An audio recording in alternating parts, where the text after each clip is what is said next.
Hi, today we will try to see the concepts of some lattice vibrations again, phonons, which are the unit element of a particle that carries the thermal energy. In the previous lecture we were dealing with some one-dimensional monatomic lattice. Let's go back to the previous lecture for a short review. We are talking about some crystal. This is a one-dimensional crystal. What do we mean by one-dimensional crystal? Of course, this is something artificial because we generally have normally three-dimensional objects around us, and some metals, for instance. A metal object, for example, consists of three-dimensional arrays. As we have said before, in x direction, y direction, z direction, there are arrays. These atoms, these are atoms arranged in a periodic order, and this average distance between the neighboring atoms is on the average A. A is the interatomic distance. It is also called lattice parameter, lattice constant, and it is on the order of, A is generally on the order of some, let's say, some nanometers. It is on the order of 10 to the minus 9 of a meter, 1/1000th of a meter, or 1/1,000,000th of a millimeter. It is a short distance on this order. So these are the atoms. For example, if you talk about some copper or iron, silver, whatever, some metal object, for instance, of course this is the one-dimensional case, but in reality there are these perpendicular arrays also, and these are the third-dimensional atoms, etc. But for simplicity, we are dealing with the one-dimensional crystal, just a single axis. And later, what did we do? We sent some waves through this. They are called elastic waves. So these elastic waves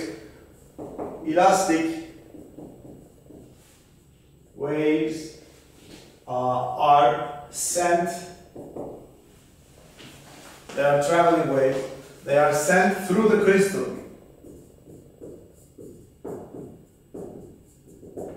Crystal means, in general, crystal is a general term for it. We can think about a metal, for instance. It's a metallic specimen, such as iron, a piece of iron, a piece of copper, silver, aluminium, whatever. And these are the atoms of that element. But they are not at rest, of course. They do not stay. These atoms do not stay at rest, even at 0 Kelvin. The atoms are continuously vibrating, oscillating around the equilibrium position. These are the equilibrium positions. These are the equilibrium positions. But it means these atoms are making oscillations, vibrations around this equilibrium position, average position in the x-axis in this analysis. But in reality, of course, these atoms are also making oscillations in the y-axis or z-axis as well. But in this analysis, we are talking about the one-dimensional case. Now some elastic waves are sent. What do we mean by that? We have an equation such as we called them, remember in the previous lecture, we called them nth atom, n minus first, n plus first, etc. because these atoms are displaced in general from their equilibrium position. Let these be the equilibrium positions. But at a certain time, instant of time, for example, this may be here, a bit displaced from the equilibrium. This is more displaced from the equilibrium. This is even further, for instance, here. This is like the previous one, this much. This is like the first one, for example. it's a possibility. So these are these distances, separation from the equilibrium is called un minus 1. This much is un minus 1, that much is un plus 1, etc. And we also have an assumption here. We will have several assumptions in such analyses. One of them is only the first order neighbors are interacting. For example, as this one is making oscillations, it affects one further and one before. So this nth atom, we focus on the nth atom. Nth atom is a general name. You can choose any atom as your nth atom, any atom as your zero reference. You can choose any atom somewhere to the very left part. There you may choose an atom as your reference, such as x equals 0 position. And any one of them is the nth atom. Okay? So this is the, for example, nth atom. So the one before that, in this order, is the n minus first, and the one next to that is n plus first. And we have an assumption which simplifies the analyses, such as only the nearest neighbors, first order neighbors, are interacting with each other. So we neglect the effect of the second one, n plus 2 or n minus 2, and all the rest effects of them on the nth atom. So we are only interested in the effects of the n minus first and n plus first on the nth atom. So we continued this analysis and at the end arrived at a certain position. In the previous lecture I was trying to give these details. But at the end, where did we arrive at? For example, at the end we obtained an expression for the frequency omega. What is the frequency omega? Because these are some waves. For example, such a wave is transmitted through the crystal. That wave has a certain frequency. So these objects are oscillating at some frequencies. This omega turned out to be some 4 alpha over m sine Ka over 2. At the end of the analysis, we arrived at this point. And this amplitude at the beginning can be called the maximum value because this is a sinusoid. So it can have at most this much magnitude and it oscillates according to this sine function.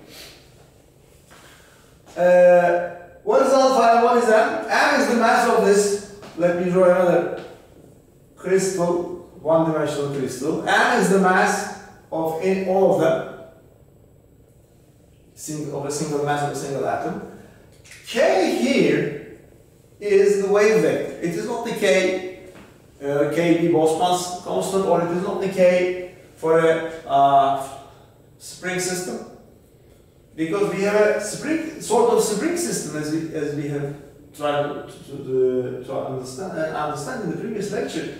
We assume these objects to be connected to their neighbors by some kind of spring-like forces. Assume there is a spring here, and these identical springs are everywhere. So this is another spring. So these are the atoms, etc. And these spring, of course there is no spring in reality, but the forces between these neighboring atoms are quite similar to the forces in the mass spring system. So we assume the system to be composed of a mass and a spring, a mass spring, a mass and a spring, etc. Of course this is valid for the analysis in the two-dimensional, three-dimensional cases. Of course this is also valid for a diatomic case, which I will neglect and write just the result maybe. But in these analyses we assume these sort of springs with the spring constant, force constant, not K, but alpha. What we see as alpha here is the force constant of these springs. So the force on any one of them is alpha times net displacement. And in the previous lecture we had done such an analysis, a bit long analysis, and at the end we arrived at this result. A is the average spacing, which is called lattice parameter, lattice constant, on the order of some nanometers. Alpha is the force constant of these sort of pseudo springs. Now, if we plot this function, what do we get? This is the k-axis. Remember, k is the, let me write k also. K is the wave vector 2 pi over lambda. This k has nothing to do with Boltzmann's constant kb or force constant of these pseudo springs. It is just a wave vector. It is just the inverse of wavelength multiplied by some 2 pi. And in some analysis, chemists generally neglect these factors of 2 pi. Physicists generally take it into account. A 2 pi is written for these analyses. Alright, so k is inversely proportional with lambda. Long wavelength, as we see, long wavelength means lambda is getting greater and greater, but this corresponds to a k which is decreasing because they are inversely proportional.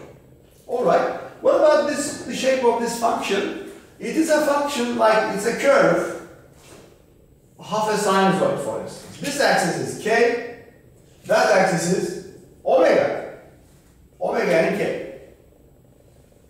So it is like, this is 0, k equals 0. Because if you put k equals 0 here, you get 0 omega. What do we mean by that? K is 0 means we have infinitely long wavelength lambda. So we try to send through this crystal a wave having a very large, very long wavelength if you are near the origin for the k-axis. As you go away, because the difference between the left-hand part and right-hand part is that these represents waves traveling in plus x direction. This part is waves traveling in minus x direction. That's all. There's no other difference. But what about the ends of this interval? So these are some critical values. Now what about the corresponding omega value? The corresponding omega value, as you see, the omega versus k curve at the beginning is a relatively steep curve, but during this short part, it flattens, its slope decreases as you go to higher k values. Higher k, remember, means lower lambda, smaller lambda, shorter wavelength, so that at the end of this interval, it becomes horizontal. So here, for instance, the derivative of omega versus k is just 0. We don't talk about the second, the left-hand part. It is nothing new. I just try to say that these are the waves traveling in the negative x-axis, and those are the waves moving in the positive x-axis. There's no other difference. So one part is enough to analyze. And what is this value of k that corresponds to this maximum? And what is the omega value? But we know that this becomes a horizontal slope, so there's no slope. And this omega versus k derivative should be 0 at these ends. Alright?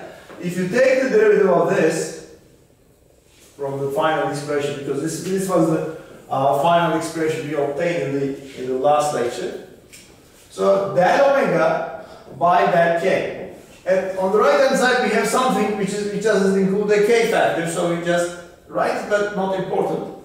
A sine function becomes a cosine function, cosine ka over 2, and in addition to that we have the derivative of the inside, which is just a over 2, which is also another constant, so write a over 2 here, not important, but this has to be 0. Since the constant part cannot be 0 at all, if this equation has to be satisfied, it is the cosine part which has to be 0. But when do we have a cosine function equal to 0? If the argument is, for instance, pi over 2, or some integer multiples of that. So cosine ka over 2, this part has to be equal to 0. When do we have this cosine equal to 0? Ka over 2 should be, for example, pi over 2, 90 degrees, because cosine 90 is 0, as we know. So these 2's cancel, and k turns out to be pi over a. So these values, both on the right hand side and on the left hand side, should be k equaling pi over a. This is minus pi over a.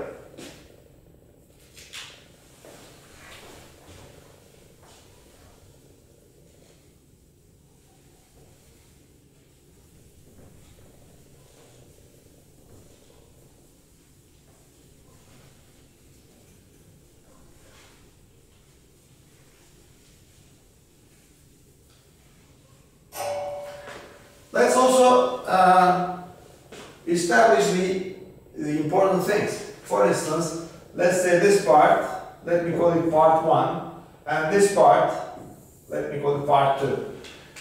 First of all, we should understand the k values.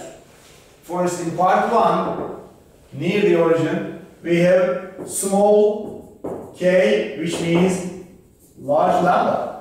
And near the second part, near this end of the in the neighborhood of the right hand part of the interval, we have, let me call it 2. We have large k, small lambda, or short wavelength. So small k, large lambda, for instance, is such a wave. Small lambda is such a wave. Okay. So whenever you are near the origin part, you have large lambdas. By large, we mean much larger than the lattice spacing. So here, for instance, in the first part, we have, again, in the first part, let me say, lambda is much, much greater than the lattice parameter A. However, here in the second part, it is on the order of not just equal to, but having the same order of magnitude. Nanometer, for instance. But in the other case, it is much larger than maybe 10 times at least, or more than that. So this is the basic difference between these two parts. Now let's remember one other thing. When we were dealing with elastic waves in the one-dimensional crystal previously, we obtained a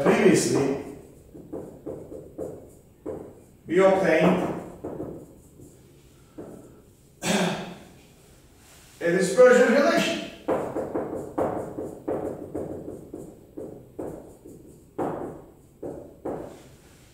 What was that? Omega is equal to some term Vs and multiplied by K. Omega is the angular frequency of the waves. Vs is the speed of sound, velocity of sound, and K is the K we are talking about, which is the wave vector or wave number, for instance, 2 pi over lambda, where omega is the angular frequency, Vs is the velocity of sound, because we are transmitting waves through the crystal at the speed of sound. These are as if some sound waves are moving in a metal, for instance. So Vs is the velocity of sound. It is on the order of some 4 or 5 kilometers per second, for instance. It's more than 10 times the velocity of sound in the air, because the sound is moving in a metal generally more than 10, at the rate of 10 times or more with respect to the velocity of sound in the air. Roughly maybe 5 kilometers per second, more than 3 kilometers. Remember, 340 meters per second in the air, but more than that, more than 10 times that, around 5 kilometers per second in a metal. Okay, if you take a piece of metal, and just give some impulse to it, so that some waves are traveling in it, just like these waves are transmitted. Those waves are transmitted at a rate very much faster than the speed of sound in the air, maybe 5 kilometers per second or even more, depending on the type of metal. Alright, Vs is the velocity of sound, this S means sound, and K, remember, let me repeat, K is the wave number or wave vector. In solid state we call it wave vector. But in some other courses where you can analyze the waves, it is called wave number. But anyway, it is equal to inverse wavelength 1 over lambda, 2 pi over lambda. Wave vector, and remember that k is equal to 2 pi over lambda in such analysis. Alright. Now, what was the shape of this curve? Remember, because in this course previously, before the vacation, we obtained the relationship, a graph like this. This was omega, that was k-axis, and we obtained a line, and this is also a line. So it's a linear relationship. Omega versus k was a linear relationship. It was a line. Of course, there's another line, but there's nothing new here. We understood that it is representing the waves moving in the negative x direction. But one part is enough for us to analyze. The positive part of k. So it is a linear relationship. And it is like, for instance, y is equal to m times x. This like this function. Y equals mx, m is the slope. Y is a linear relationship with x. And m being the slope, the tangent theta. So this tangent theta, for instance, its slope is m. What is m? It is the velocity of sound. However, now we obtain a relationship which is not linear, but it is half a sinusoid. What is the relation between these and what is the difference? And why do we have these different behaviors? Well, this part is just a magnified, enlarged view of the part near the origin. If you enlarge this part, if you look at this original part from a nearer position, you see, and neglect the rest, you see a linear behavior, as if this is a capital V shaped curve. It's not a curve, it's a line. It is like letter V. This is like letter V, and this is again like letter V. So this part is an enlarged view, magnified view of this part. Let's now check whether this is indeed so.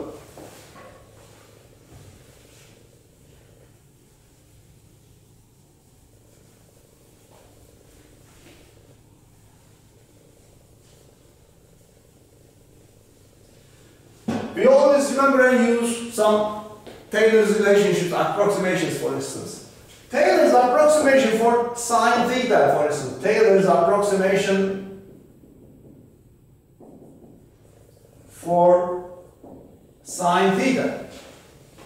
But remember, theta is small. Theta is a small number. By small, we mean much less than the pi over 2, for instance. Okay, theta is a small. At most 30 degrees, if you consider degrees between 0 and 90. If you have some angle starting from 0 up to, let's say, 30 degrees or less than that, you can apply this approximation. Sine theta is approximately tangent theta, which is also sometimes useful. But here we will use the other case, it is theta. Tangent theta, sine theta are theta. Of course, theta being in radians, never in degrees. If you use theta in radians, then you can, instead of sine theta, you can write just theta. What is theta here? Ka over 2. It is just Ka over 2. So, with this amplitude and Ka over 2. So, for small k, in this case theta, the angle A over 2 is a constant term. A is the lattice spacing, it is the average distance between neighboring atoms. It is fixed almost. A over 2 is again fixed. What is changing is the variable k. So k now plays the role of theta. But for small values of theta k, in this case, we can apply not this one, but just k over the argument, so that omega is approximately now, not exactly maybe, but approximately, some factor which is just a constant, 4 alpha over m, times, not sine, but the argument itself, k times a over 2. If you take k and leave the others as a constant, Omega is approximately some constant times k. What is that constant? All the remaining terms. Root 4 alpha over m times a over 2. Whatever you see here corresponds to the velocity of sound for small values of k. Therefore, this linear relationship, like a V-shaped function, if you consider only one part, it's a line in the form of y equals m times x, not m times x, but in this case, omega is some slope Vs times k. This is, these are the corresponding terms. It's a line. And here, in the other bigger picture, in the bigger picture that we obtain for this function that we got at the end, here, for instance, this part is, if you enlarge it, make it magnify, you get this V-shaped curve. Now we will have some other things to say about it. Now let us compare some lambda values, wavelength values on the graph. So let me repeat the graph first. Redraw the function omega versus k. Remember, this is omega axis, that's the k axis, and we obtain the limits of this main part. And these are the values plus pi over a and minus pi over a. And pi a is the lattice parameter. First of all, this region has a certain name. It is called first Cleveland zone.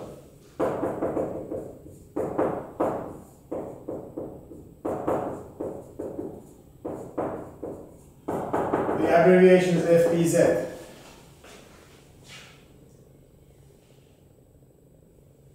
Now let's compare some wavelengths and see what happens for the other part, outer part. What kind of function do we have after this main interval? Of course, it's a sinusoid, so it repeats itself. The sine part, what is the sine part? Sine Ka over 2 after the maximum value of omega. The sine part repeats itself. Okay? So it is, for example, such a function after the first half, so it repeats like this. But here, there is no new information coming from the outer part. So the main part is the important part in such analyses. Now let's compare some wavelengths. For example, for large wavelength values. Large wavelength means lambda, the wavelength of the traveling wave through this crystal, is much greater than the lattice spacing, for instance. For example, this is the line representing the one-dimensional crystal, and these are the, for example, let me draw them by solid circles. So these are the atoms, for instance. And we have a lambda which is much larger than this interatomic spacing. This part, remember, is just A, and lambda is indeed this wavelength, which is twice that, more than twice, is much greater than A. For such cases, we have very large lambda means very small k. So it corresponds to very small k values, and very small k along this k-axis corresponds to almost near the origin, the neighborhood of the origin part. But the critical values are just these two positions, or these values of pi over a. The negative one is known here. So this is the important pi over a. So for instance, if lambda is equal to just 2a, let me draw the picture again. So this is the one-dimensional crystal, and those are the atoms. So let me draw the circles representing the atoms, solid circles, and fit a wave with a wavelength of twice a.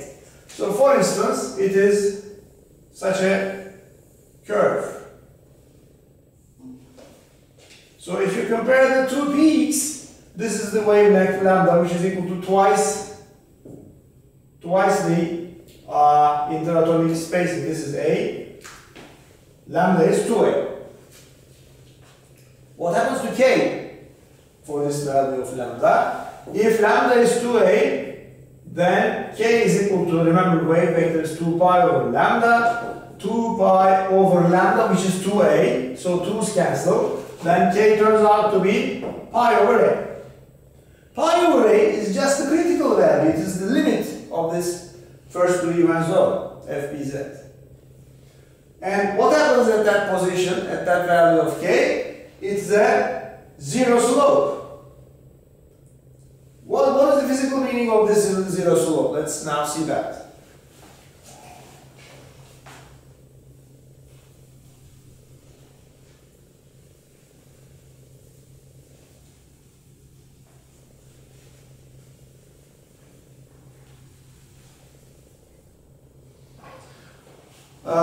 In wave analysis, there are two kinds of velocities. For waves, there are two kinds of velocities.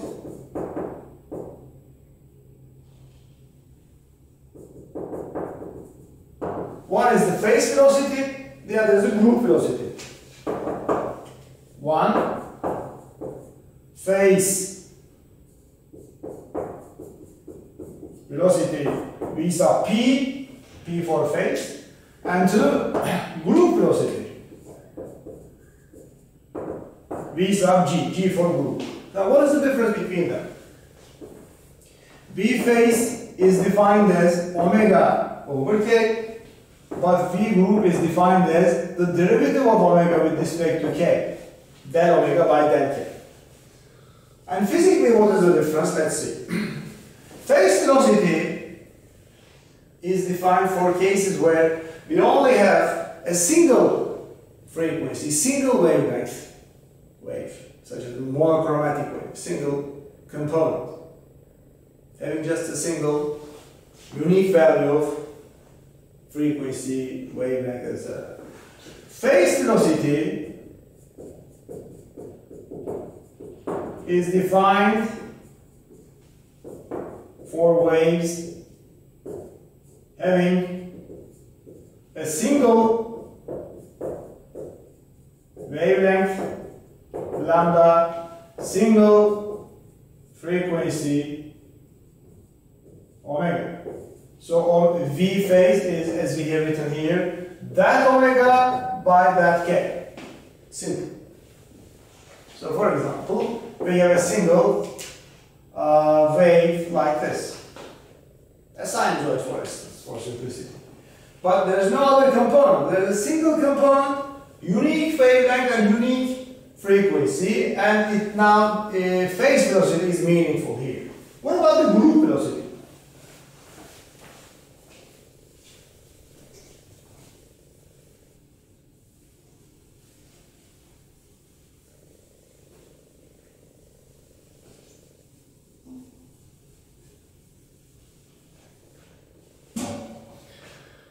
If you have more than two waves, more than one wave, two or more components, if there are two or more components in a wave, if there are two or more components in a wave, for example, if we add up two sinusoids with a little bit different wavelengths, for instance, therefore a bit different frequencies. For instance, if we have a wave, sine wave, like this, and another sine wave, which is a bit different. For example, this is one wavelength, but the magnitude is not important in this analysis too much. The wavelengths are more important. Because let's say the second one has a wavelength which is a bit larger than the first, that of the first. For instance, this may be the case. So as you compare two wavelengths, they are not the same. Magnitudes are not important. They are important, but not for this analysis. So it continues like this, for instance. If you add up these two, what do you get as a combination? Now, what I will draw here may not be just the exact resultant function, but the general will be like this. So there will be some, let's say, these are the sort of leads, and inside we have, for instance, we have some sinusoids. So these are the general. Of course, it continues repeating itself. It goes like this. Because we add up two wavelengths, one lambda 1 and lambda 2, not exactly the same. If they were exactly the same, we would look at the phase difference between them. There may be constructive interference or destructive. So if you add up just, for example, these two cases, if you add up having the same wavelength, if you add up these, first one, and identically the second one, having the same wavelength, the result will be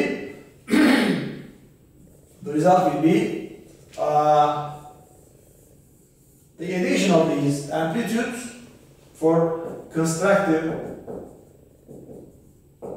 interference, for instance, and for the other case we would have destructive, so they will maybe totally, maybe partially cancel each other, so that at the end you would have a very little or zero amplitude.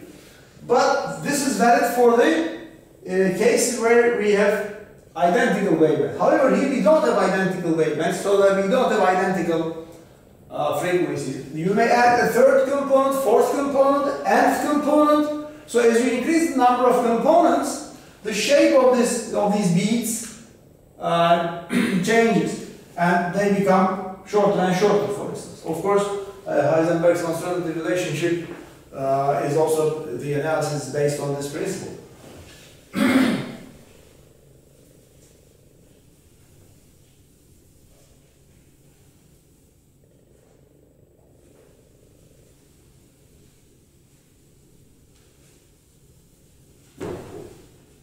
Now let's continue. So if you have different wavelengths, then you have these. But this object, this pulse is moving with the velocity of Vg, group velocity. And physically, the more important one of these two, Vp and Vg, is the latter one, Vg, group velocity, because energy and momentum are transmitted by pulses. Since energy and momentum are transmitted by pulses, these are sort of pulses, the pulses composed of two or more components,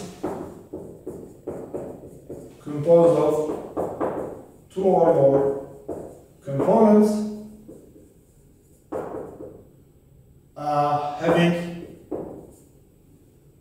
wavelengths of frequencies omega 1, omega 2, up to omega n. Since these important parameters, energy and momentum, are transported by pulses, and those pulses, because this is not just this one is not a pulse. This one it's a sinusoid, just like the previous phase case, phase speed.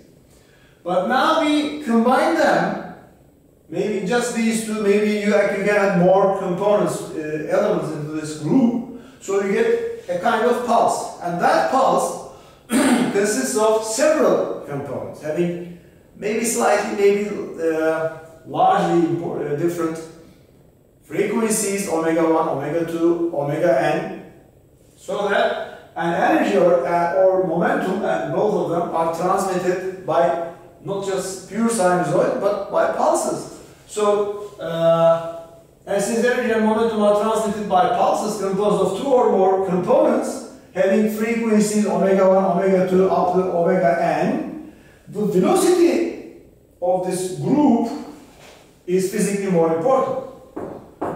The velocity Vg of this group is physically more important.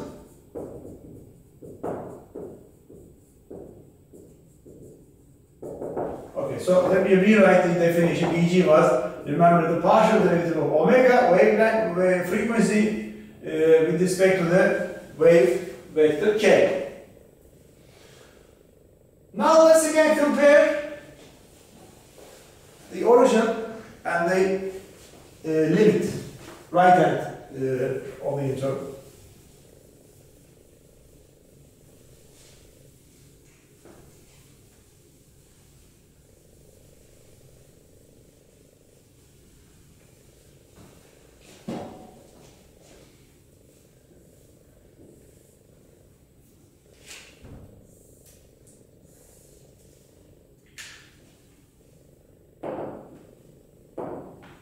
This was, remember, pi over a along the k-axis, and the vertical axis is omega, and this is the 0 of the k value. Okay, del omega by del k. Here we see that the derivative of del omega by del k is indeed 0. Here we have del omega by del k is equal to 0, which means V group is 0. For this part, what happens? Near the origin, near k equals 0, we have very large values of lambda. So they are not affected. The crystal behaves as a single item. It's a continuum. However, for cases of k equals 0, the crystal behaves like a continuum. The crystal behaves as a continuum.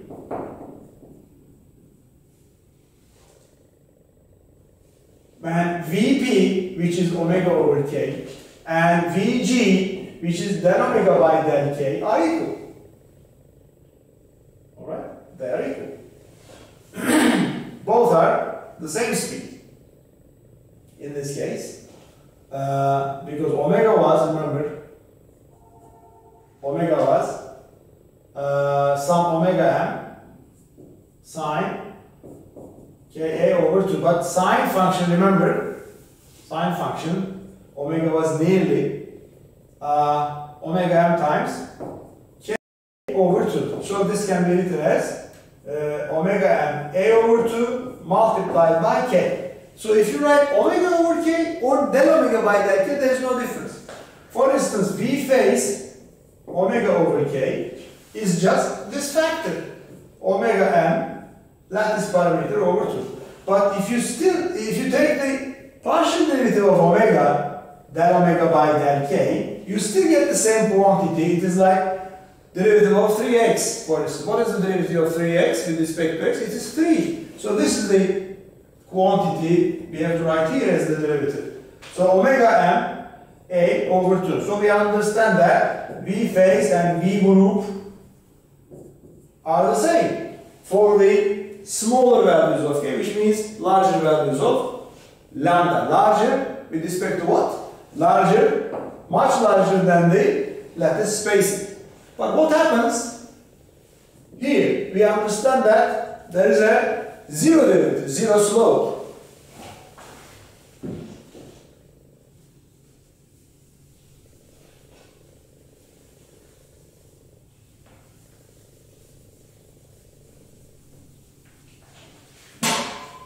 At k is equal to, at lambda is equal to a. Remember, we have drawn a picture for this, and these are the atoms, and lambda was such a wavelength. So this wavelength lambda is in fact twice the lattice parameter. What happens there? At this value of lambda, k is equal to pi over a. K is equal to 2 pi over lambda, 2 pi over 2a, so that K is equal to pi over a, which corresponds to this value, where the derivative is 0. So the pulse does not move. You understand? We conclude from this result that at K equals, at lambda equals 2 over a, lambda equals 2a, K is equal to pi over a, and the pulse does not move. There is no group speed. At this value, V group is 0. V group is 0. So the pulse does not move. How do we have this situation physically? Because there will be some reflections from the atoms. For example, consider this case. What do we have here? What should we understand physically in this simple picture? So for example, this means the following. For lambda equals 2a, the reflected wavelengths reinforce each other.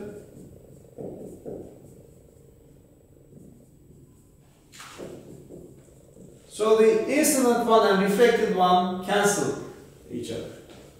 So the incident incoming one in plus x, incident one in plus x direction, and the reflected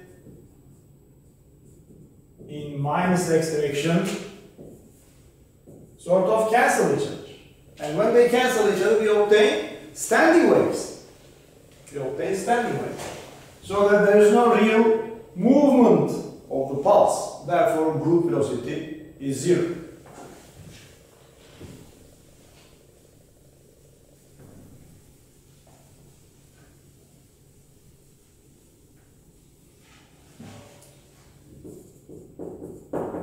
We obtain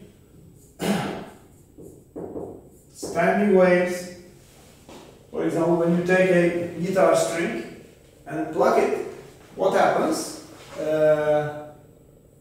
You have standing waves like this. Of course, lambda should be in this part, in any part. But there's a condition, of course, for the standing waves. Remember from waves that we obtain standing waves between these two walls. For instance, we may have these standing waves, for instance, like this. So here, L, if L is the total length, L should consist of n times lambda over 2, for example. This is the condition. So this happens, this phenomenon of standing waves arises as a result of these total cancellation. And this happens at standing waves at here. So here, this is the case where we have pi over a and where we have Vg is equal to 0.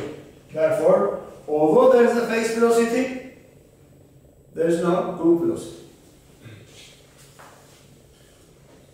And let me also talk about the outer part again, because I said that it repeats itself, the sign will repeat itself. Now let us compare, let us see what happens for K greater than pi over a, this critical value. Here these values are K greater than pi over n. Let's see what happens for those larger values of K. Larger values of K meaning, of course, smaller values of lambda.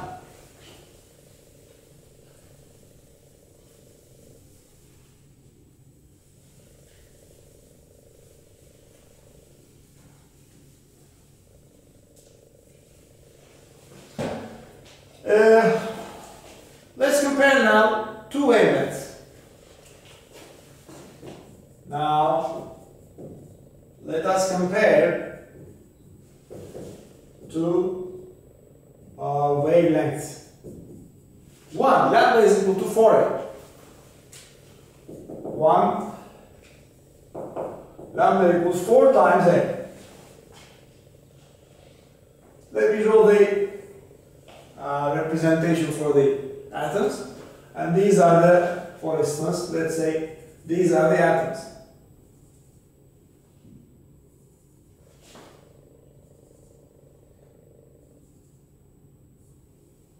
So we have sort of a sinusoid like that. Okay? Lambda is equal to 4 times A, because remember that this part is just A, and that is lambda starting from, let's say, minus 90, 0, no, plus 90, and minus 90 as a full period. So this lambda equals 4 times the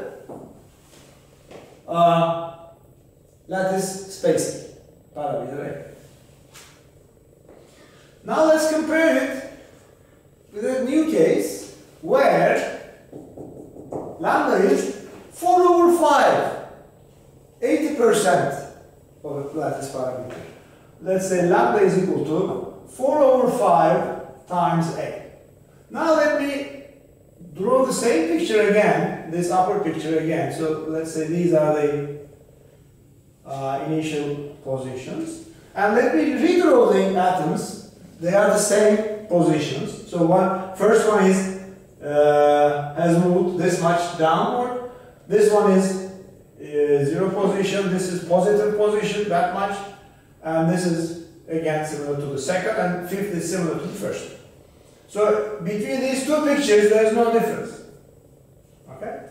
There is no. However, now we divide mentally this interval of A into 5 pieces. Okay?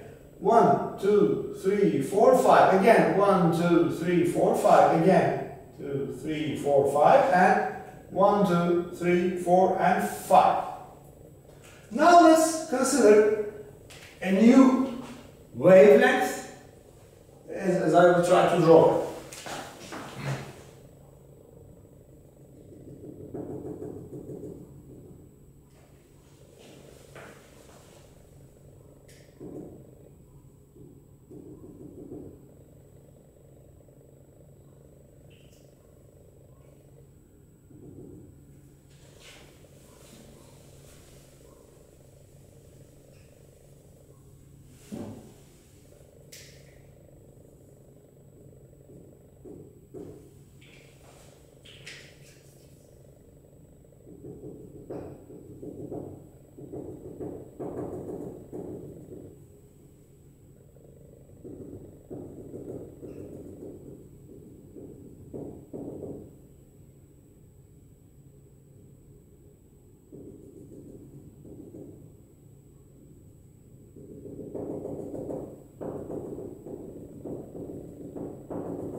As you will see, this wavelength is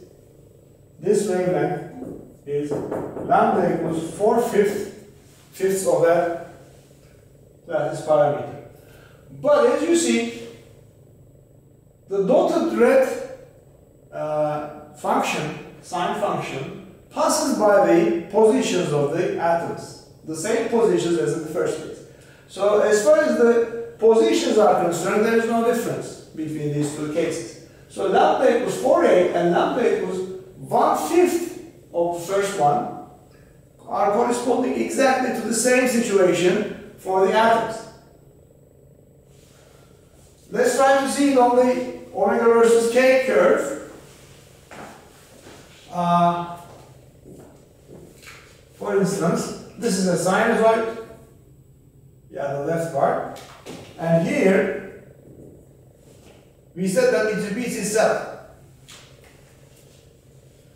For instance, here, any position, such as this one, corresponds to a new position, but there is no difference. What is that difference? It is shifted, because if you shift this by this amount, you get the new one, but which is nothing new. However, it is just a replica of whatever we have in the first Riemann zone. As you see, there is no difference as far as the atoms are concerned between these two wavelengths, therefore between those two k values. For instance, since it's a periodic case, we can say one other thing for the angles, for instance.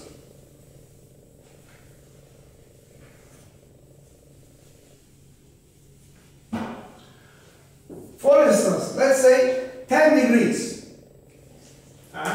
This is 20 degrees, for instance. This is, let's say, angle theta is equal to 20 degrees or 30, whatever. But if you turn once, turn around the origin once and get to the same inclination, sine 20 is equal to sine 360 plus 20. Of course, we don't use degrees. Let me say sine 2 pi plus 20, sine 7 pi, 8 pi, whatever. It should be an even number, of course. Let's say 8 pi plus 20. They all mean the same thing. They are all the same angle. Unless it's a screw, for instance. It is turning on the one hand around the origin, but on the other hand, maybe moving along the perpendicular axis, whatever. In that case, mathematically, they are not corresponding to the same point. But otherwise, let's consider, think simply, this is just turning in the same plane.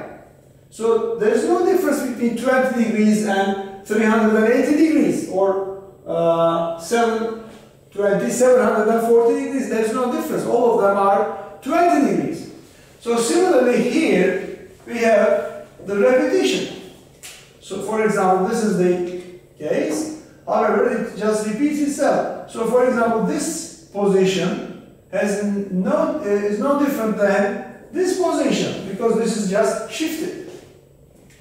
So these are the corresponding. Of course, you can have other values corresponding to the same position for the atoms. So this is a repetitive pattern.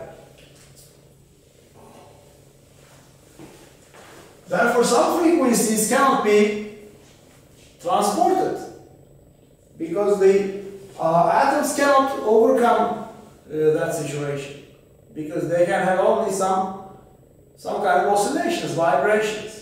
If you send a beam having a frequency for having a wavelength, for instance, much less, because higher, remember, larger k values correspond to smaller lambda values. If you send very small lambdas for this crystal, they cannot be propagated. The system, the crystal, cannot make a sense. It cannot feel those. It cannot propagate those wavelengths through the crystal because of this case. Let us briefly talk about one-dimensional but diatomic lattice, having two different kinds of atoms having masses M1 and M2, for instance. One-dimensional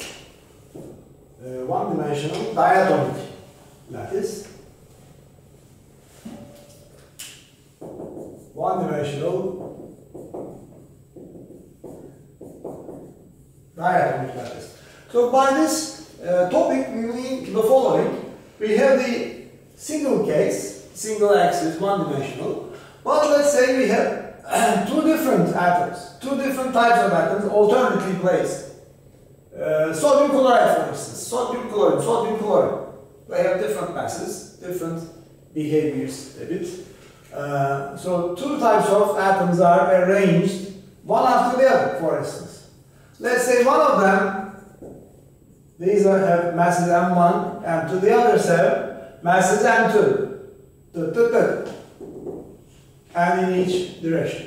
So let me just immediately write this up, because the analysis of obtaining them is similar to the case for monatomic lattice, but it is a bit more complicated. So let me write immediately the result.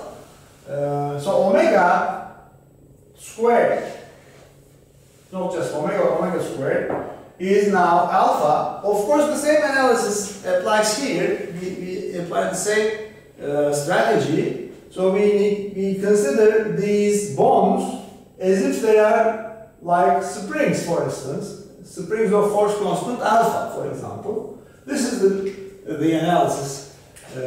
Alpha times 1 over m1 plus 1 over m2 squared plus or minus alpha and root, no, there's no square, there is a square here, 1 over m1 plus 1 over m2 squared minus 4 sine squared Ka by m1, m2. And what do we get if you plot this curve, the k-axis, omega-axis, and we have, similar to the previous one, two half sinusoids like this, but these are the limits. Of course, this is a different value of k. But there is also another branch here, which is like that. Of course, the two parts are identical, symmetric. So let me draw the left-hand part a bit longer. First of all, this is called acoustic branch. This is called optical branch. Optical for higher omega values, higher frequencies. And as you see, there is a certain gap, forbidden gap. So for instance, waves having these frequencies cannot be propagated. This is called forbidden gap. There will be also another forbidden gap when we come to the semiconductors, for instance, but that's something totally different. So this is forbidden gap. Those frequencies, for instance, these frequencies, whatever omega we have here, these frequencies cannot be propagated. These frequencies cannot be propagated through the crystal.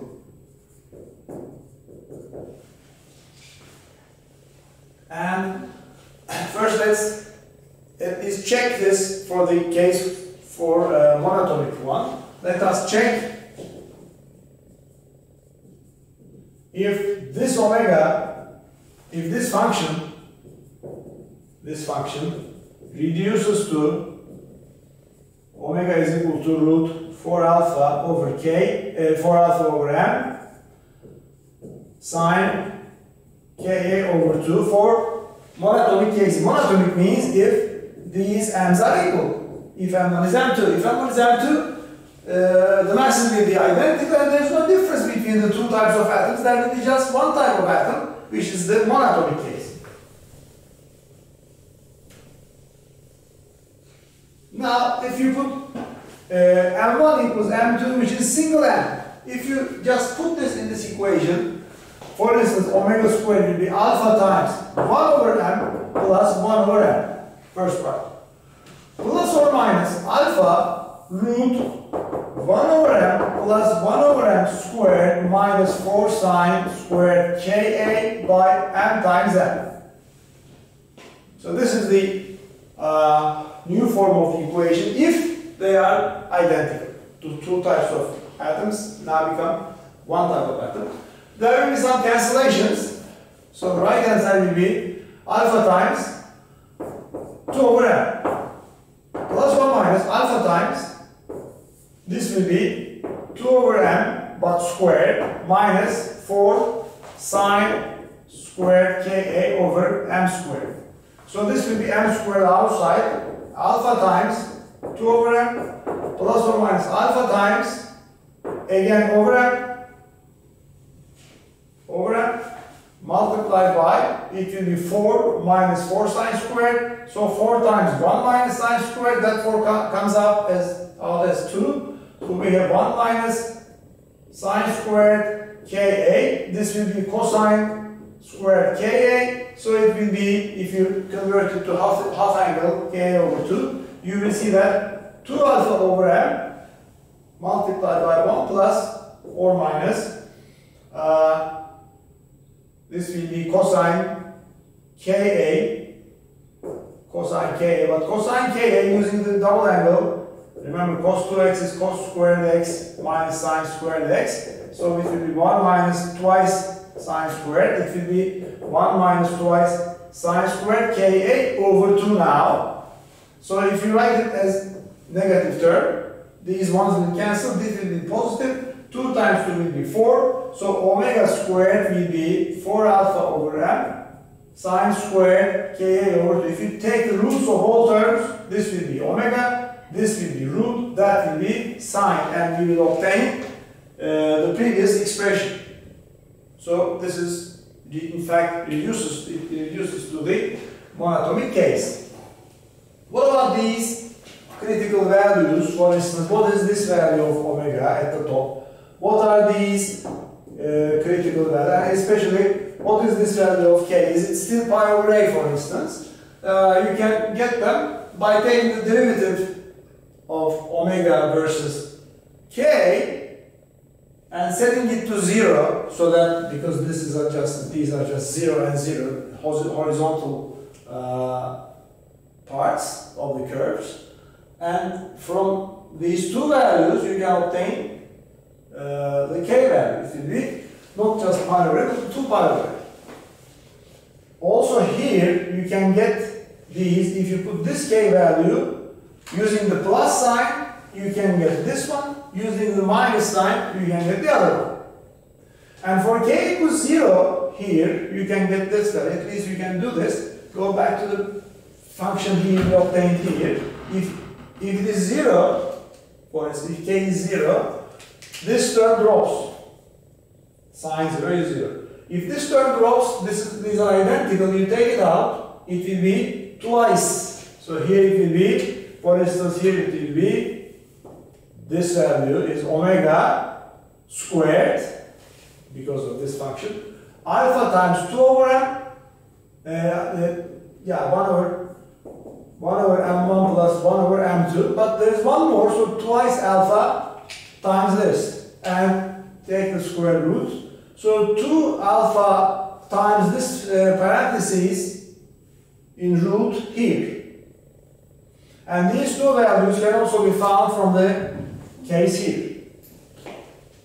But this value of k is substituted here, so you obtain, using the minus sign, you obtain the lower value. Using the plus sign, you obtain the upper value, but don't forget to take the root of it, because this is omega squared, not omega as in the monatomic case. Now let's talk about the electrical properties, electrical conductivity of metals.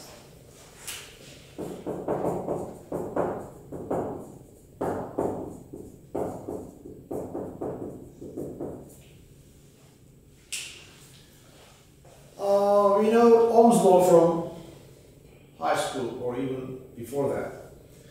And we will today try to see how it can be modified in the microscopic level, for instance, at the atomic level, considering the new concepts of those atoms and the free electrons, conduction electrons, valence electrons, etc. Now we know the metal is a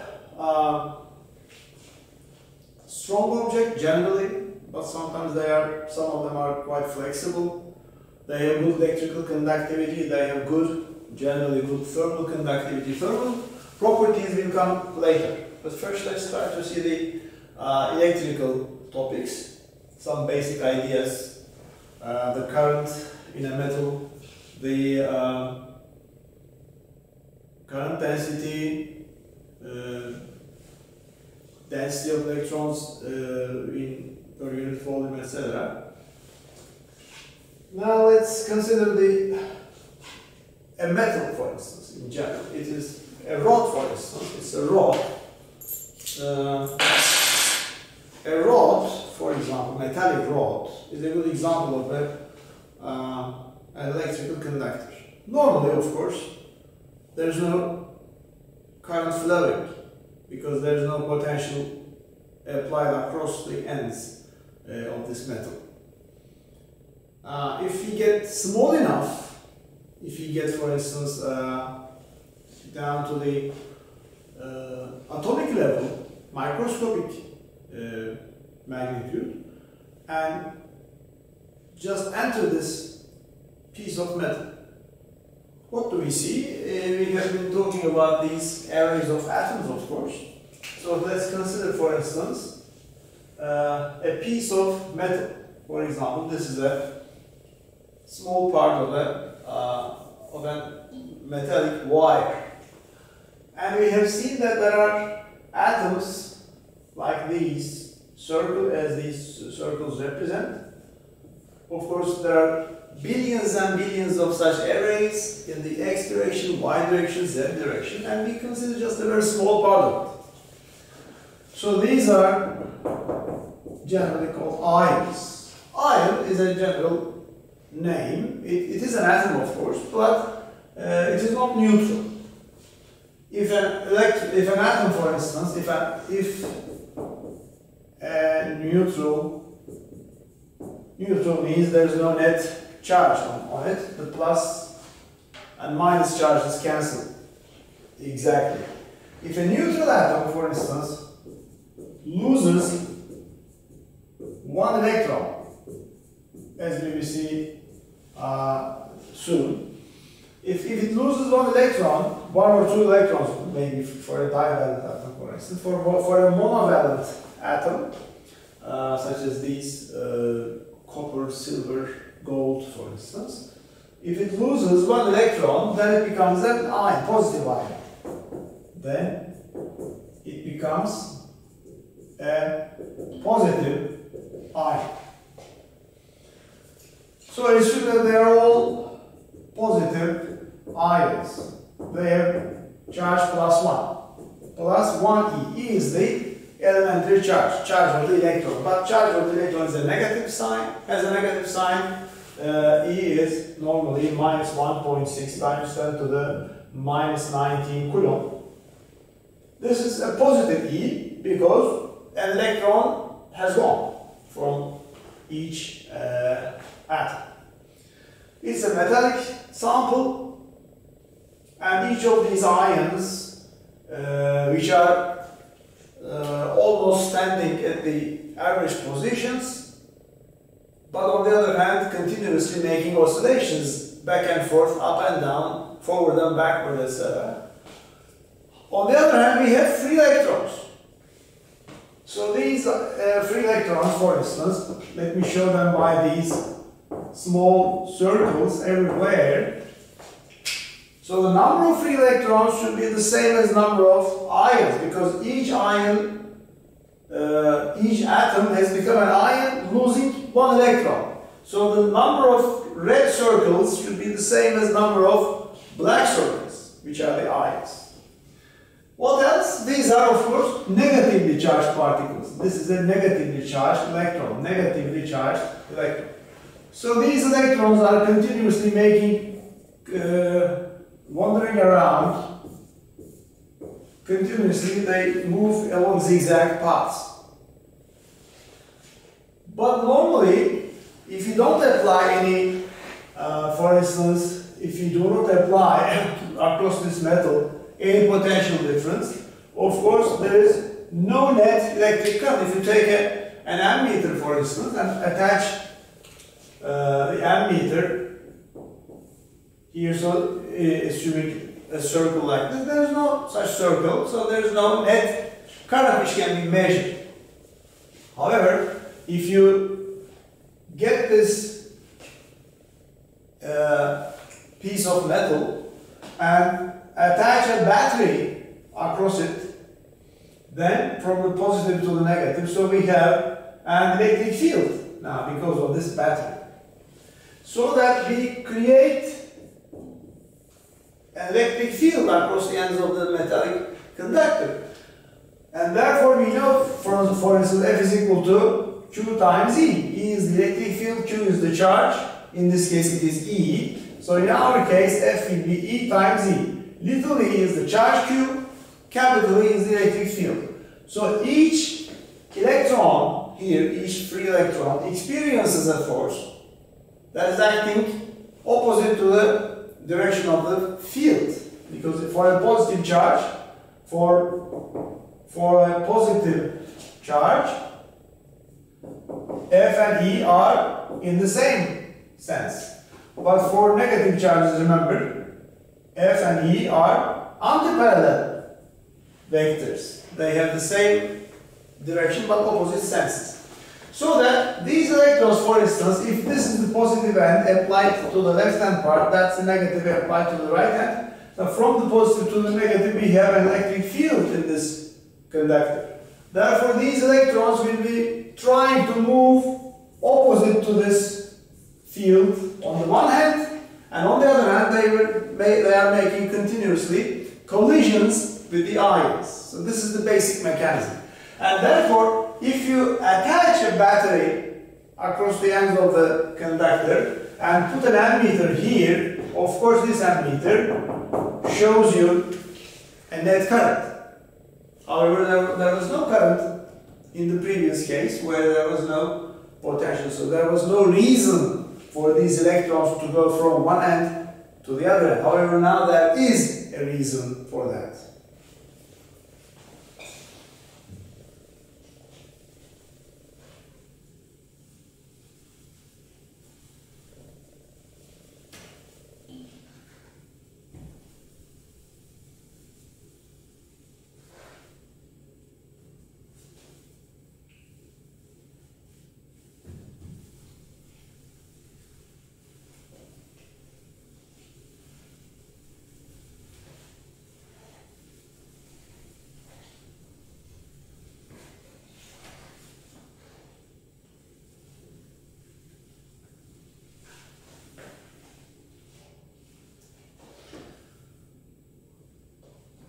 So for the case of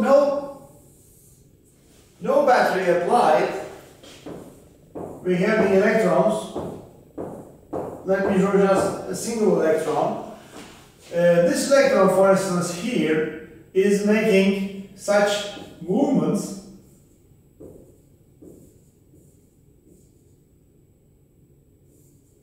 and for a certain time interval, during a certain time interval delta t, if this is the initial position and that's the final position, there is almost no difference between them because there is no reason for this single electron to cover a net distance from one end to the other end so that there's a current flowing.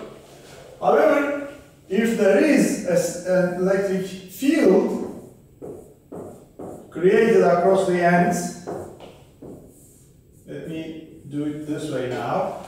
So the positive end, negative end, therefore any electron, let us just focus on one electron. Of course there are the same number of electrons, free electrons everywhere, randomly moving around, but let's focus on one of them. On the one hand it is making such collisions from one atom to the next, etc. But on the other hand it is continuously moving to the right, because from the positive to the negative part there is an electric field. So now the electron has a tendency to move in the opposite sense to this electric field. So on the one hand it will be making collisions with the ions, which are almost stationary but continuously vibrating. On the other hand, in addition to this kind of motion, it is trying to go from left to right, therefore there is an electron flow in this direction.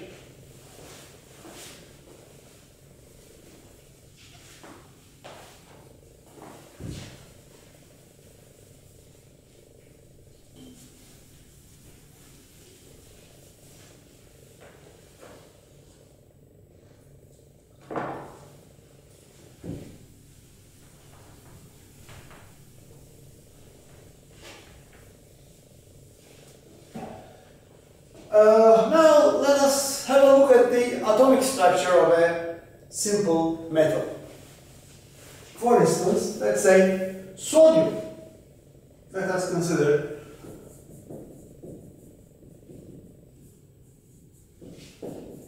sodium metal as a simple metal, and the electronic configuration, let us consider sodium, whose electronic configuration is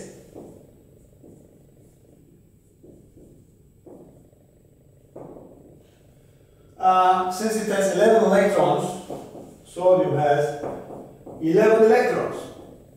Each sodium atom, for example, this is a sodium atom, it has 11 electrons.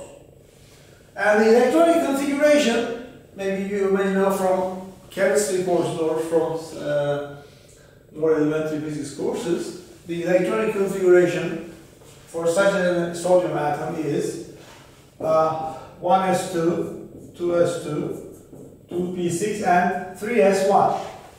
Let me write it separately.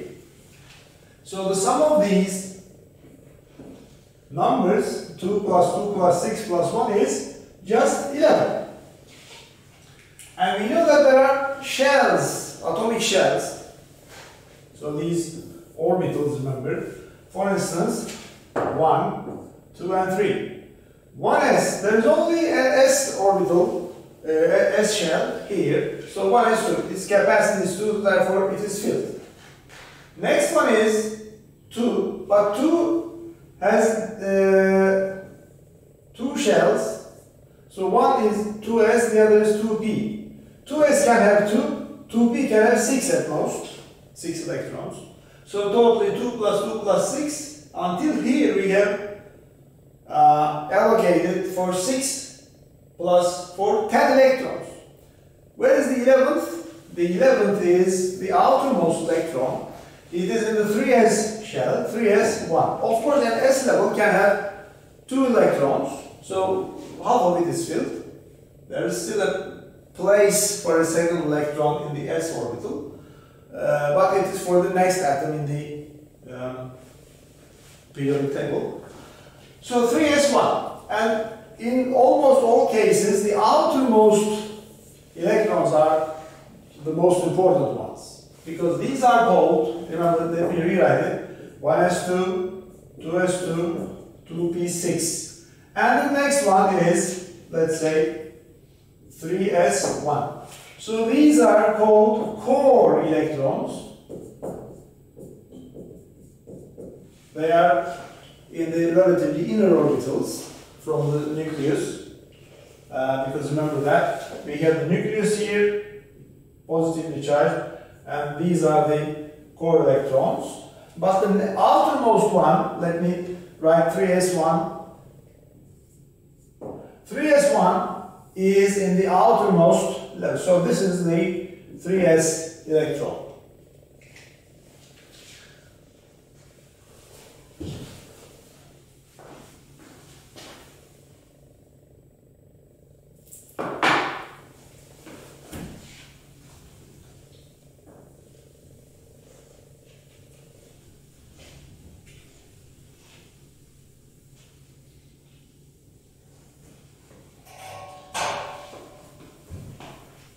Now what happens to this outermost electron?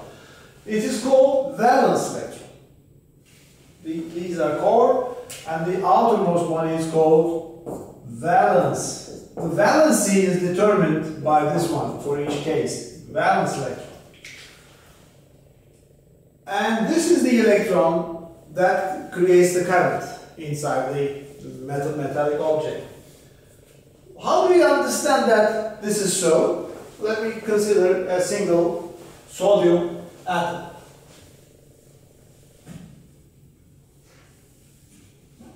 Because normally a sodium atom has a certain radius. That, for instance, is R is equal to, is approximately 1.9 angstrom. So the radius of a sodium atom is approximately 1.9 angstrom. Remember, angstrom, 1 angstrom is 10 to the minus 10 meter. It is 1/10 of a nanometer. So that it is such a distance. So if you place somehow two atoms side by side, for instance, this sodium atom, another sodium atom side by side, so this distance between them is expected to be twice 1.9, which is, let's say, 3.8 angstrom. However, the experiments show that it is a bit less than that. However, the experiments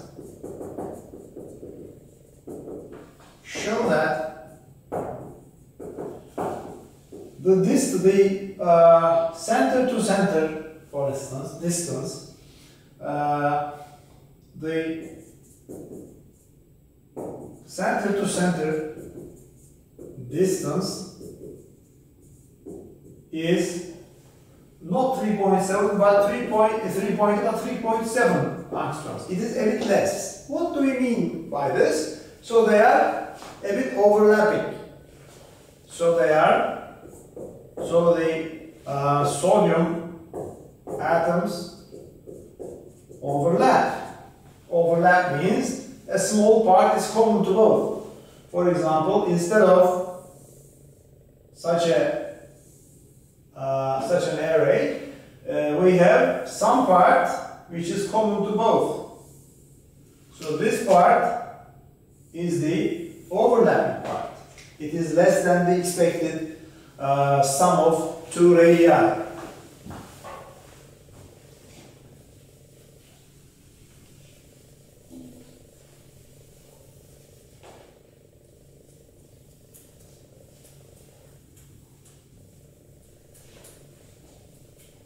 Therefore, we understand that the outermost electron, which has now become the conduction electron, so this valence electron, which is the outermost one, the one here, remember the one here is the 3s1 electron.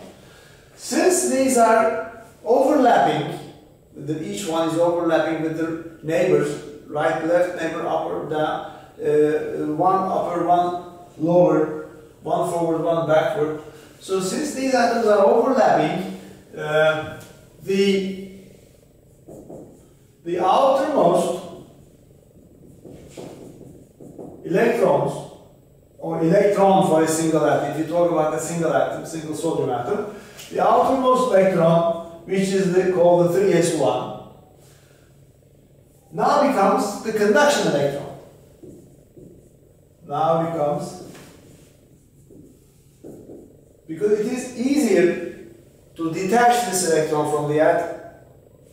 It is quite difficult to take one of the core electrons, because the outermost is easily detached, taken away from the atom. However, the rest comprises a closed form, closed shells, because the other ones are 1s2 closed, 2s2 closed, 2p6 again closed. We will see them in more detail when we come to the magnetic properties in this course.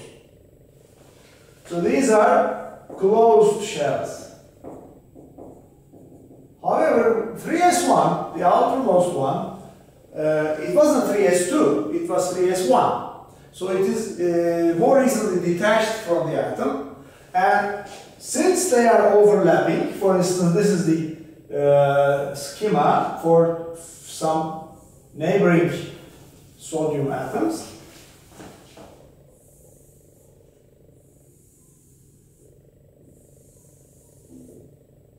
So these parts are overlapping parts, for instance, and this atom is here, for instance.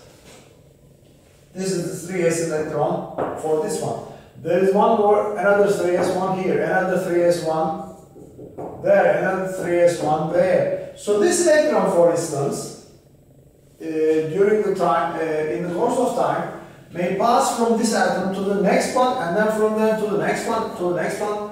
They are just confined within the crystal. They do not belong to a single atom, host atom, but they belong to the whole crystal. The connection electrons, the valence electron now has become the outermost electron 3s1 now becomes the conduction. It is responsible for the electrical conductivity. The conduction electron and these conduction electrons do not belong to their host atoms, but to the whole crystal as a whole, but to the crystal total metallic specimen as a whole.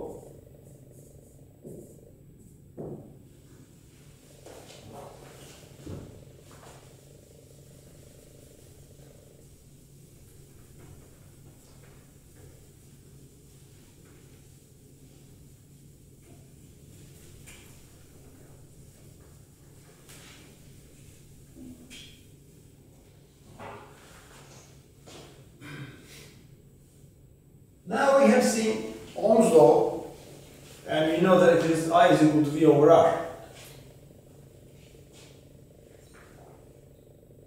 In the most simple form, Ohm's law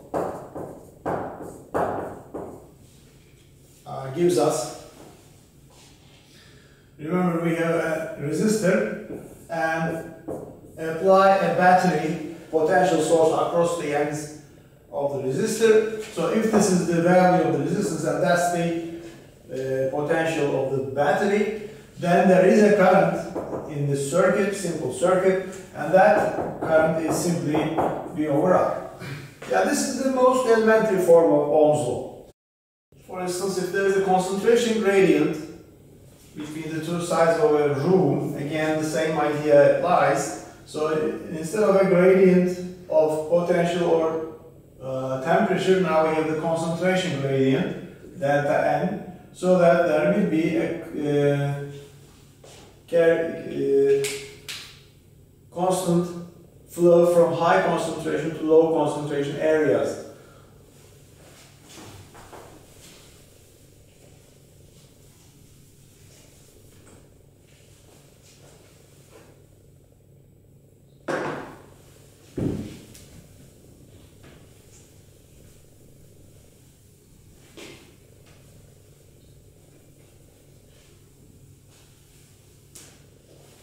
Although we can, at first sight, state this expression I is equal to V over R, we can go further and express it in a new way, modified way. For instance, if we have a certain resistor and there is an electric field across this, from plus to minus, across this resistor, if there is an electric field, then this potential difference can be written as field times the length of this resistor. So we can write V is equal to electric field times the length. So if this is the conductor, for instance, let it be a cylindrical sample whose length is, let's say, L, and whose cross-sectional area is A. Therefore, there is a certain potential difference V applied. That V can be written as field times the length on the one hand.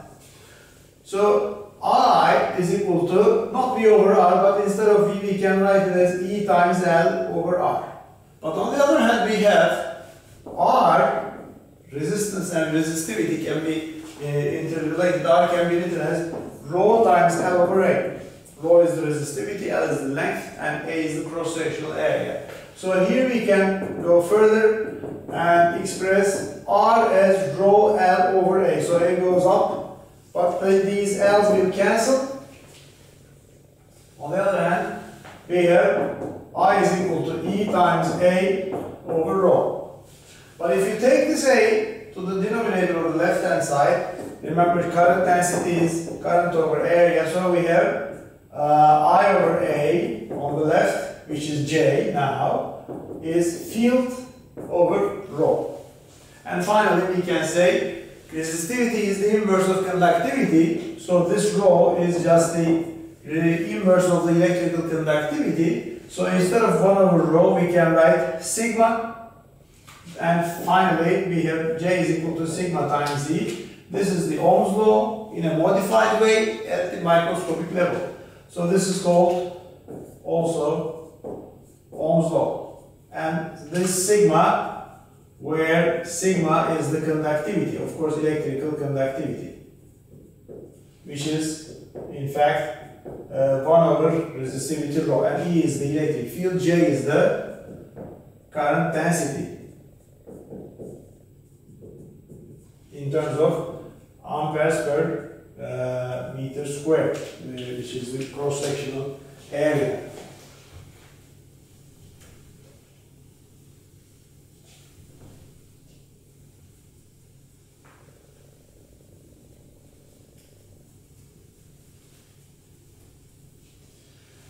Now the force we know is equal to E times E, as we have said before. Charge of the particle, which is the charge of the electron, times the electric field. On the other hand, this can be written from Newton's second law as mass times the acceleration. So the acceleration will be E charge times the field divided by m. But also, let me consider this specimen again. These are the atoms, ions, and those are the electrons. For instance, this electron gets accelerated from ion to ion, makes a collision with one of them, and is reflected, also deflected from the path. Some scatterings occur, etc. And every time it gets accelerated. But this, for instance, can be written V is equal to A times T, Newton's one of the kinematical equations. So V is the velocity, sort of average velocity. A is the acceleration, but this acceleration, E over m, can be considered here. So the velocity is charge times the field by mass times the time. Let's write the time not as t but tau. But tau is the mean time, mean free time, average time between two successive collisions. And this can be written in a new way because V, as you see, is proportional to the time. And the proportionality factor is this term. And we can call this term, define it as mobility, mu. So this is called the mobility mu. Remember, mobile, the word mobile, defines how a particle is able to move. Less mobility means something which doesn't react quickly to some effects, for instance. Less mobile. And more mobile atoms, particles, etc., have a high tendency to move from one point to another, etc. So that in mobility, for instance, we can write it as not this way, but let me put tau here and E there. So EV is equal to tau E over m times the electric field. Let's take the field here. So this is the mobility tau E over m mu. As a result of an applied electric field, it can gain some velocity.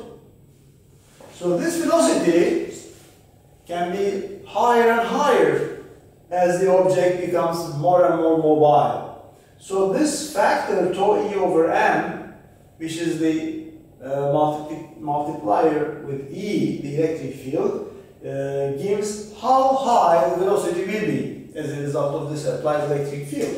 So the mobility mu is defined. So mobility has, for instance, dimensions of meter squared per volt second.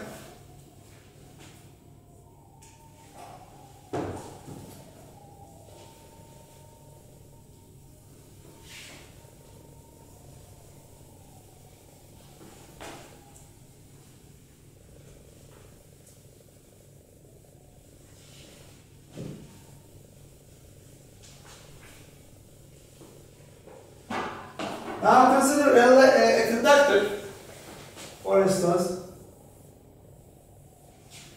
Here we have a conductor. And consider a certain part of it. For example, here, one part is this. And of course there are carriers inside.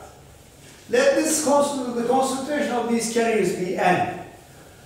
And let it be the concentration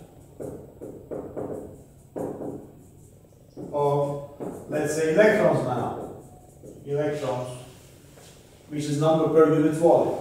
So, for example, number of particles per unit volume, per cubic centimeter or per cubic meter. But on the other hand, there is a certain flow, let's say, and due to this flow, this part, that red cylindrical part, is moving in the positive x-axis, for example. So, at a later time,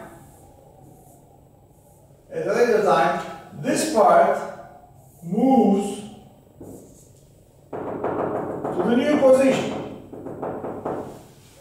Right? So this is because of the current. Of course, there are other carriers everywhere else, but we focus on just this small cylindrical part, for instance.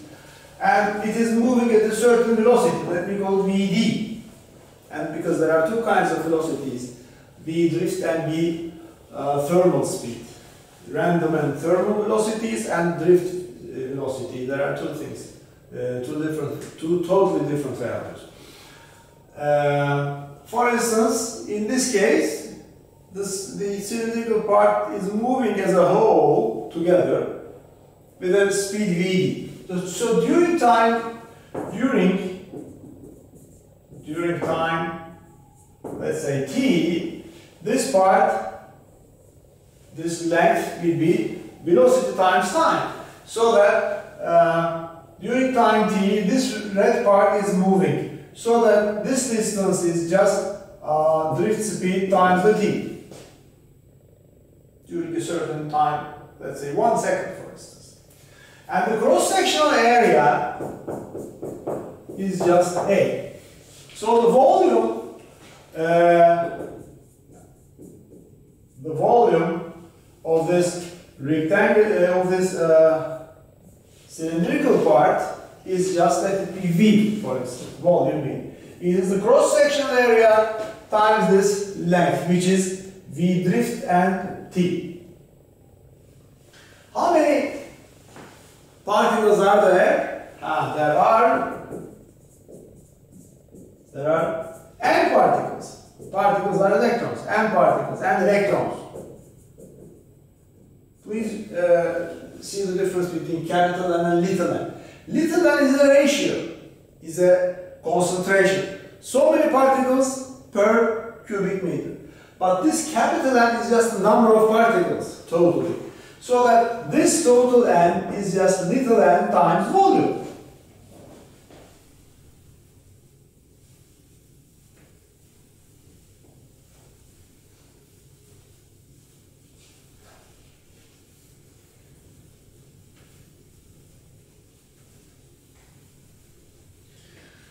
But this n can be written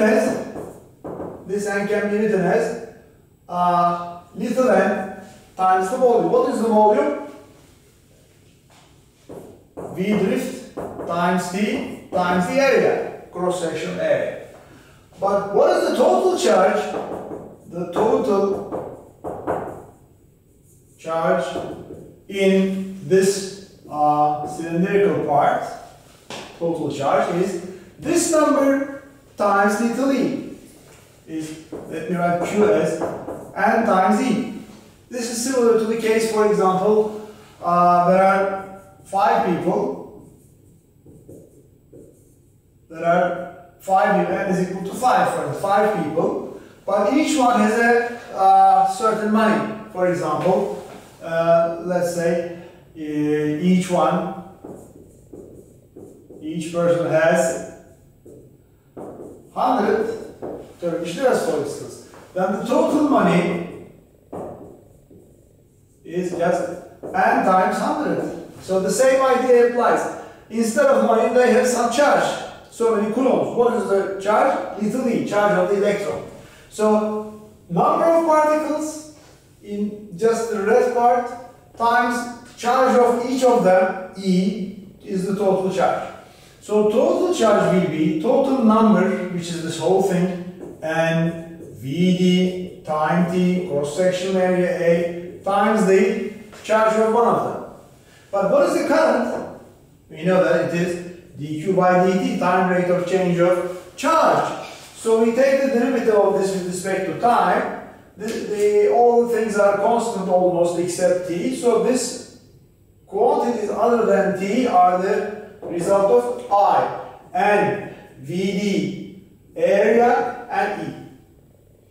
But J, the current density, is I over A. So finally we obtain J is equal to N Vd AE over A. So A is cancelled and we obtain the relationship for the current density. It is in terms of NE and Vd.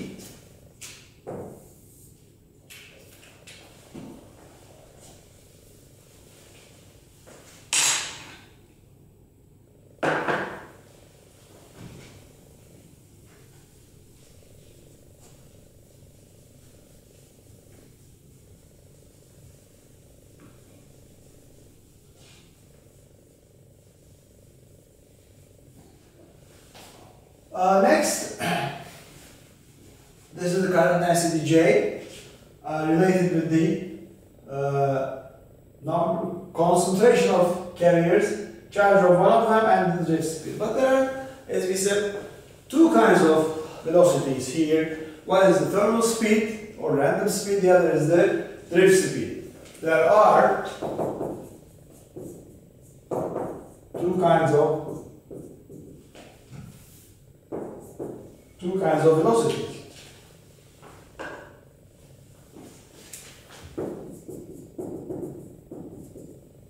One, thermal or random. Thermal or random velocity V sub I or V sub T or V thermal, which is very high, nearly 1% of the speed of light. So VR is on the order of 10 to the 6 meters per second, because it is the average velocity of an electron between two successive collisions. It is the average velocity of electrons between two successive collisions. But since, for example, we have drawn a picture to represent the situation, these are the ions, and those are this red one, for instance, is the electron, one of the free electrons, which are the 3s1 electrons for each source, for instance. This is, for example, moving and hitting this atom. Let this time be t equals 0, and we start the chronometer, for example. Now it is deflected from the ion so that it moves to a new atom, and this part takes a time, let's say t, or tau, mean free time. Let's say it is the time tau. And during this motion, and then it is deflected and hits another one and hits another one, etc. During these collisions, the time between the two successive collisions, here, for instance, it is the random speed or V thermal speed, which is on the order of 10 to the 6 meters per second, which is almost 10 to the minus 2 times the speed of light, quite a high velocity. But on the other hand, it makes a very large number of collisions with the ions. The drift velocity is indeed very small. It is like an ant walking on a surface. Now let's have an example at this stage.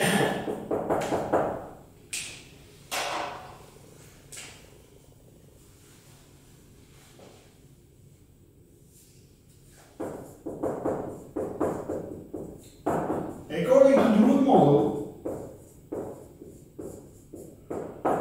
the electrons, the conduction electrons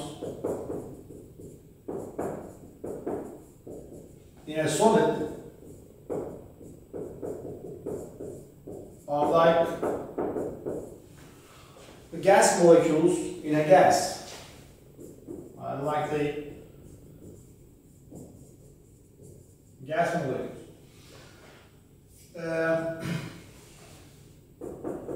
Find A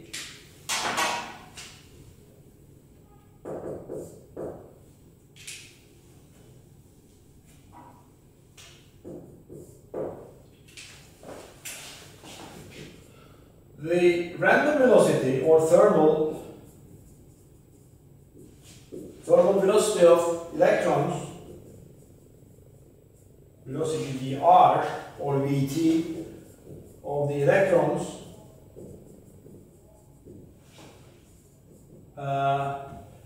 in a metal at room temperature. RT means room temperature.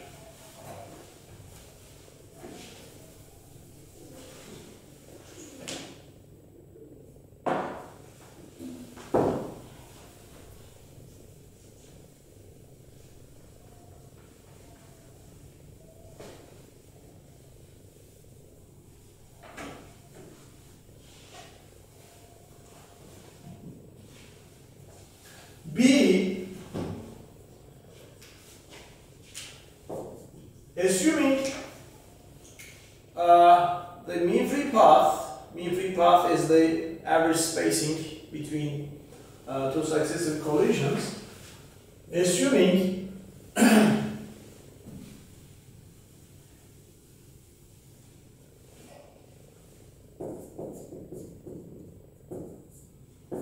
the mean free path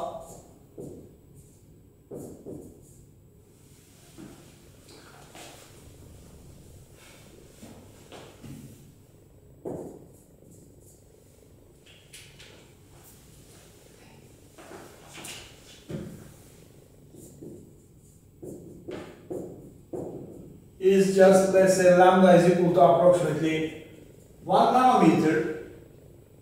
Find the mean free time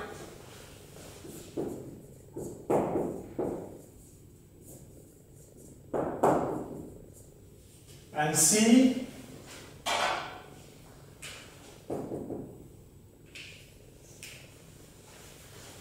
calculate the mobility mu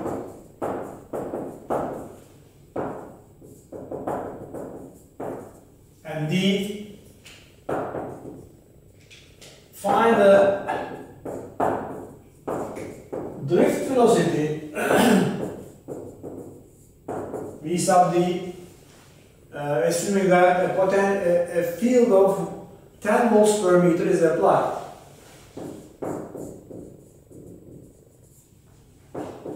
That an electric field of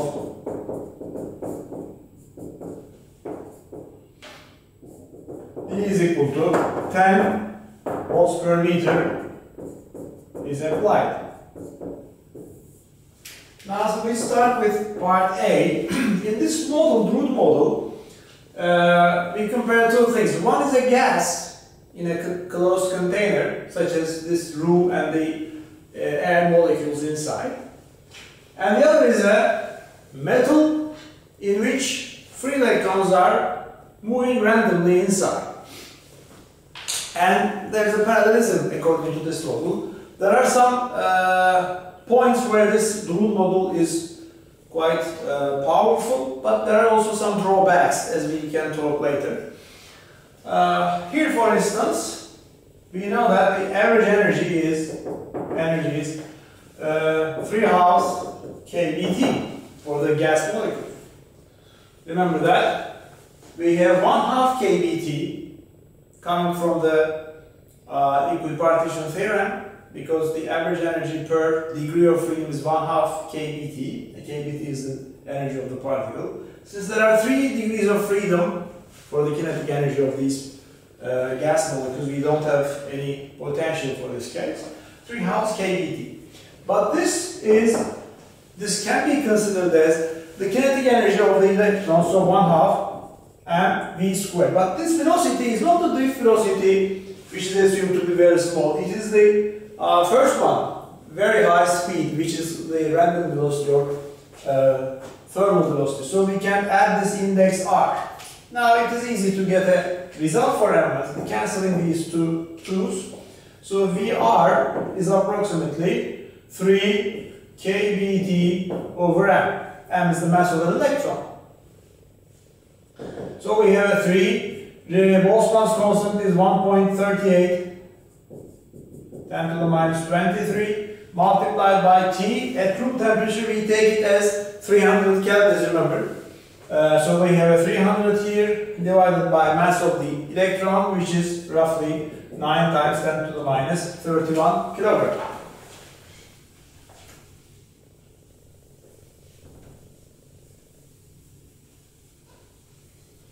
So it is easy to get a result. And this is VR squared. We will also take the root. So it is easily calculated. So these 3's cancel the 9. And we have a 1.4 approximately. So VR is squared is approximately, let's say 1.4 times 10 to the minus 20. Power of 10 is more important, as we know. Therefore, the rest is 10 to the minus 14 minus 19 plus 31. So it is minus 2. This is approximately 1 over 6, nearly 0.16. 0.18, let me say, or very briefly 0.2. This is roughly 0.2, 10 to the minus 33 plus 31 minus 2. So it is times 10 to the minus 2. So this is the mobility of these electrons, roughly. And the mobility, as units of, remember, mobility was the factor between velocity and field. So it is meters squared per volt second. And finally, in part D, we can calculate the drift velocity Vd very simply. So let me briefly do it here. So part D, Vd is simply mu times the field. So mu was turned out to be 2 times 10 to the minus 3 times 10 volts per meter for the field. So we have 10 to the minus 2.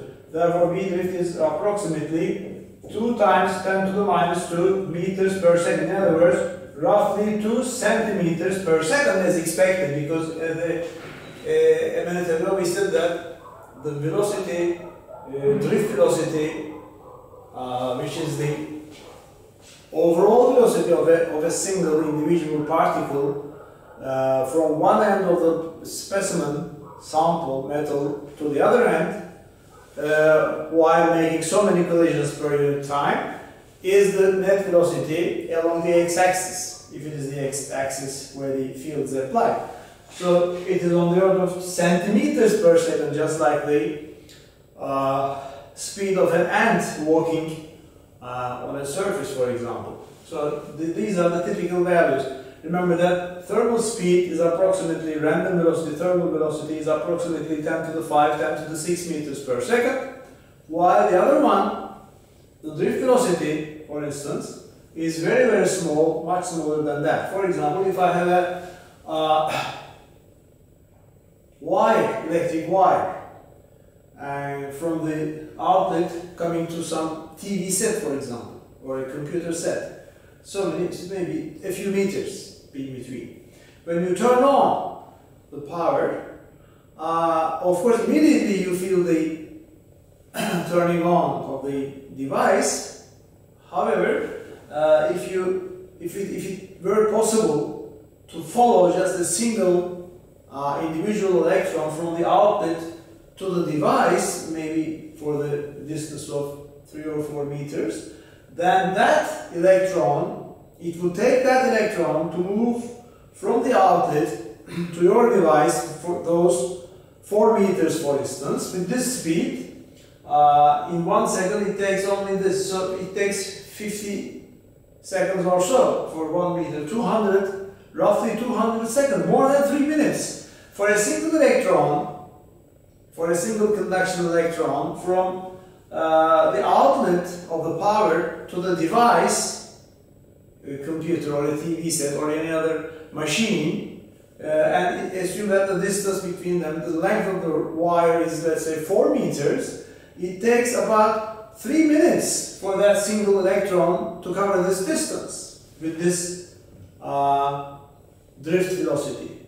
However, those electrons, meanwhile, are moving very quickly with a very high speed, but because of the very, very high number of collisions per unit time, this is the inverse of that.